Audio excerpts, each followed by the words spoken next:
ஓம் சாய்ராம். இன்றைய சாயி பொன்மொழி. இறைவனுடைய அருள் நமக்கு கிடைக்கணும் அப்படின்னா ஒரு பக்கம் மனித சக்தி, மறுபக்கம் தெய்வீக சக்தி, இது ரெண்டும் ஒன்று சேர்ந்தால்தான் நமக்கு பகவானுடைய அருள் கிடைக்கும். பிரகிருதியும் பரமாத்மாவும் மின்சாரத்தின் எதிர்மறை சாதக போல் போல. இங்க இறைவன் சாதக போல். இவ்வளோ சக்திவானாக இருந்தாலும் எதிர்மறை பிரகிருதி இல்லாம படைப்பு நடக்காது. மனிதன் கடவுளை மறந்து இயற்கையின் பயன்களில் மூழ்கிவிட்டா ராவணன் போல அசுரனாதான் ஆக முடியும். இறைவனுடைய அருள் வேண்டும் அப்படின்னா மனசுத்தி, வாக் சுத்தி, செயல் சுத்தி, இது மூன்றும் இருக்கணும். இதுதான் வேதத்துல திரிபுர சுந்தரி அப்படின்னு குறிப்பிட்டிருக்கு. இதயம்தான் மனசுத்தி, அதுதான் லக்ஷ்மி. வாய், அதுதான் வாக் சுத்தி, அதுதான் சரஸ்வதி. செயல் சுத்தி, அதுதான் கிரியா சக்தி, அதுதான் துர்கை.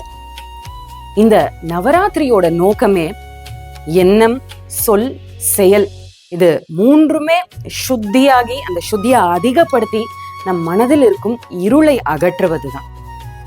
திரிபுர சுந்தரி மா அம்பதயா சாகரி மா